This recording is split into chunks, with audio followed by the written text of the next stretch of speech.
Hello there, this is Coach Sammy33, and it's time to do something a little different, voting for awards. So we're getting closer and closer to the announcement of the bracket, the bowl games. They're also going to be announcing the award winners too. So we have until Friday to vote. It's going to knock it out today and take a look at what we got. So, going in. I'm just going to have it here. I'll explain my reasoning why I'm voting for who I'm voting for, and we'll go from there. So, contributions to our football league. You've got Nidler, who of course is the guy, the commish, the Jeff Moe of the current generation. A lot of other contributors too, conference commissioners and the like. I will be voting for Wyoming. Got to vote for my fellow Mountain Wester. Why would that be? NDL Media. He does a lot for the NDL Media. Give him his flowers here. Enjoy getting up Saturday mornings listening. I've been able to be on a show. It's a lot of fun, whether it's PTI, whether it's the game day. I'm always happy to tune in and see what's being talked about. And even just hopping in Discord when they're watching a game, just listening to them talk about the game. It's good stuff. Adds a lot to the league. Kudos, sir. Hope you win. To the next award, Coach of the Year. So this is a tough one for me because you have Doof, who went undefeated, won his conference championship game. Got a lot of other guys here. Wilds, great year for him, 1 loss. Jiggy, great year for him, 1 loss.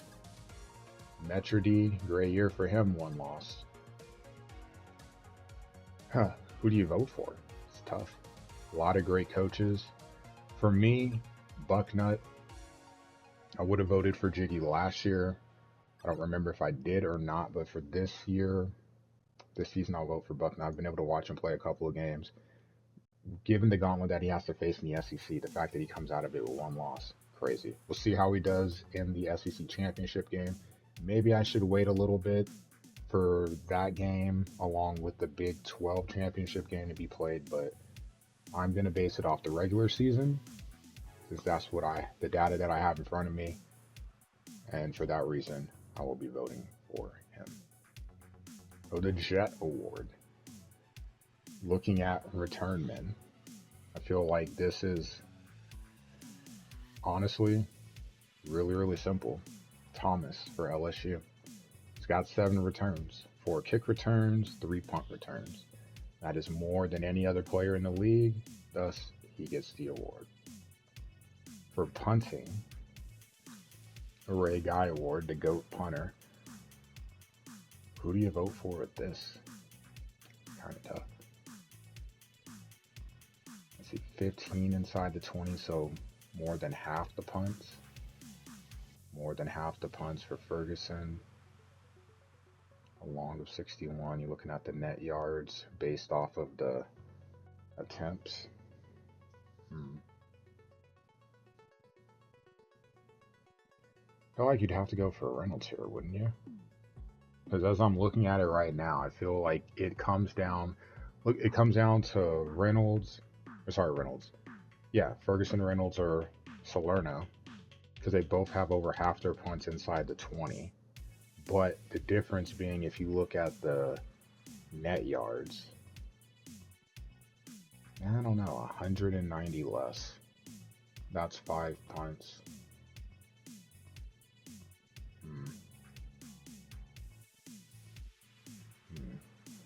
That's a tough one. I'll vote for Boise.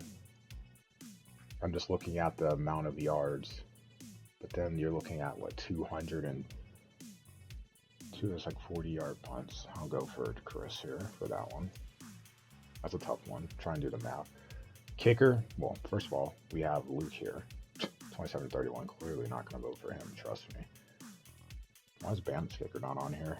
Let's see what his stats are. For this one, SMU, long of 52, missed 1 extra point, missed 1 field goal. That works for me. Could go with Carter here. He has a long. He did miss an extra point. I'll go with SMU. Look at this one, a 63 for a long. That's insane.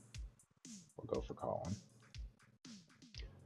For the Ted Hendricks Award, you're looking at the top defensive end, clearly something that we know nothing of in the Mountain West, or at least I don't, because no one on my defensive line has done anything of note all season. I feel like this is an easy one. You see James Pierce Jr., 26 tackles for loss, so maybe not as many as Graham, but he does have 18 and a half sacks.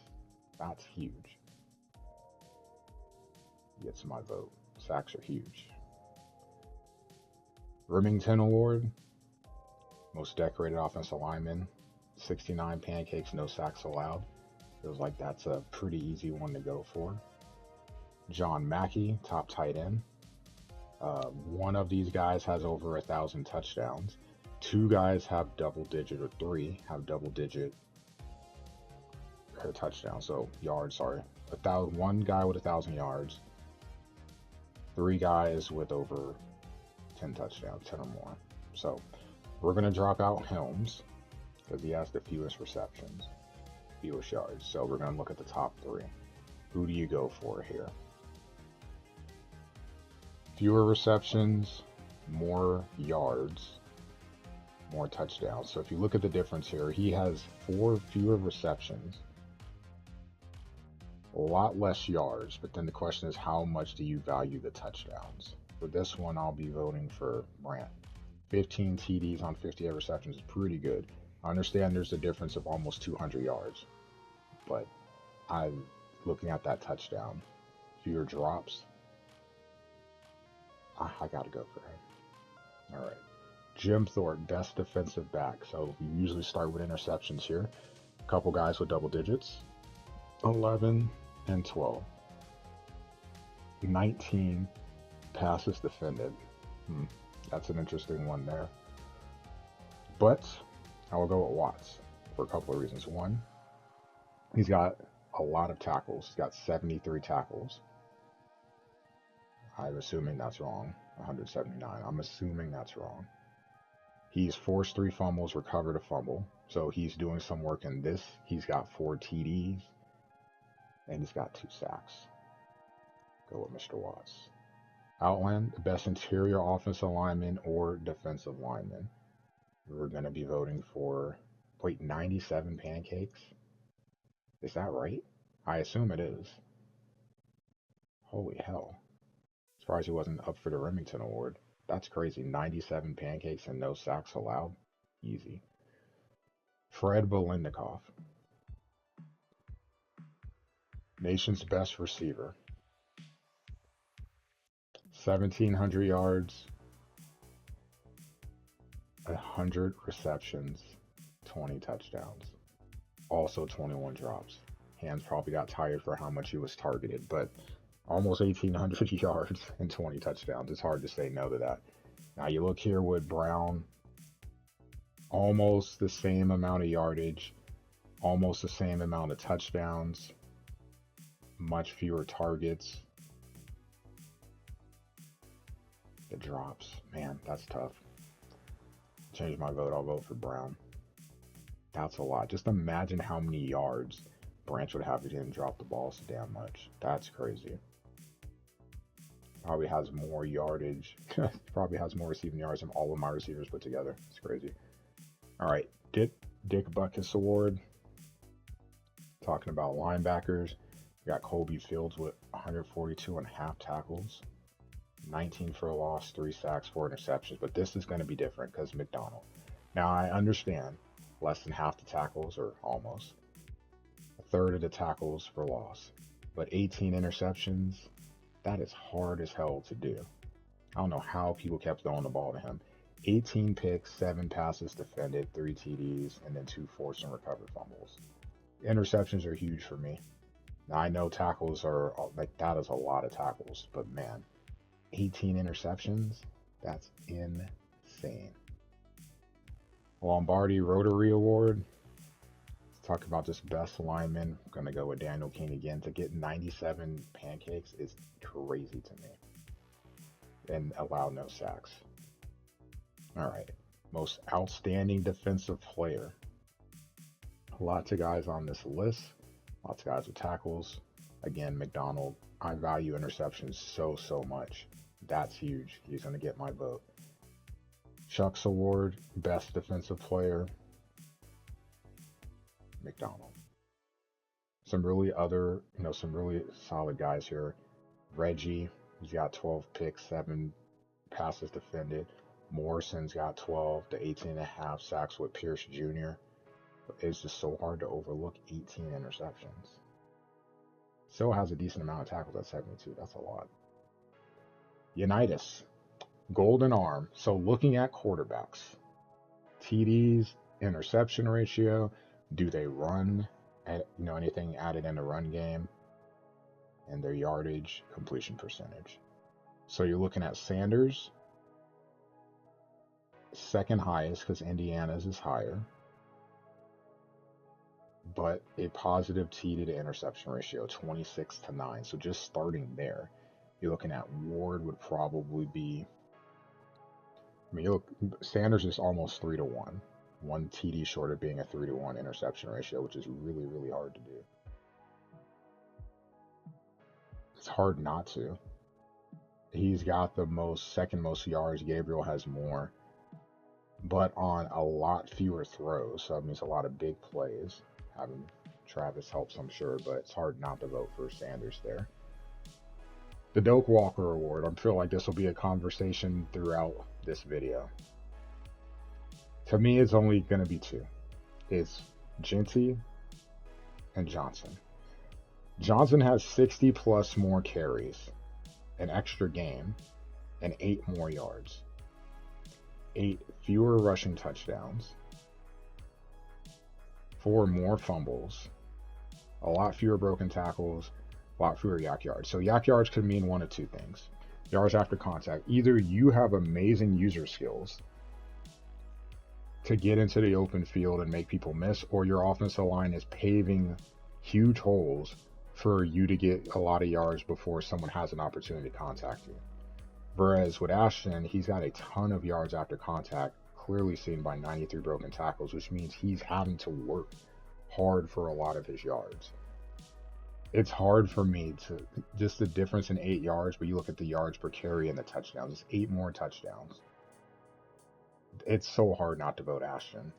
I could understand how you could, or how you might not, but to me, it's, you got to vote for Ashton.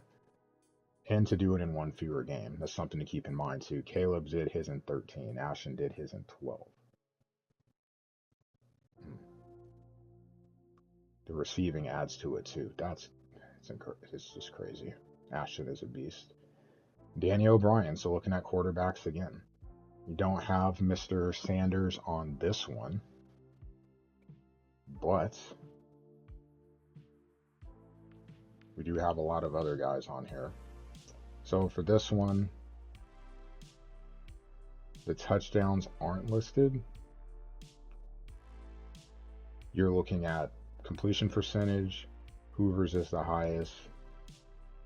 It's not going to show the rating because of the lack of that, but 3,600 yards. Gabriel is 3,670 yards. Completion percentage slightly lower. Interceptions a lot higher. I don't know Hoover though. I feel like we need to look at that. That probably will be the dictating part of this. So looking at TCU, if I can pull up TCU's schedule here really quickly.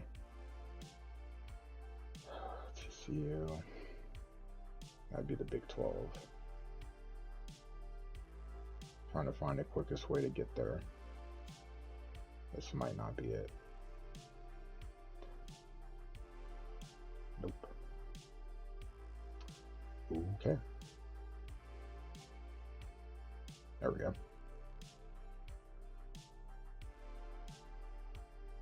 So I saw Gabriel's touchdown numbers. I would like to see what we're looking at with TCU. 35-12.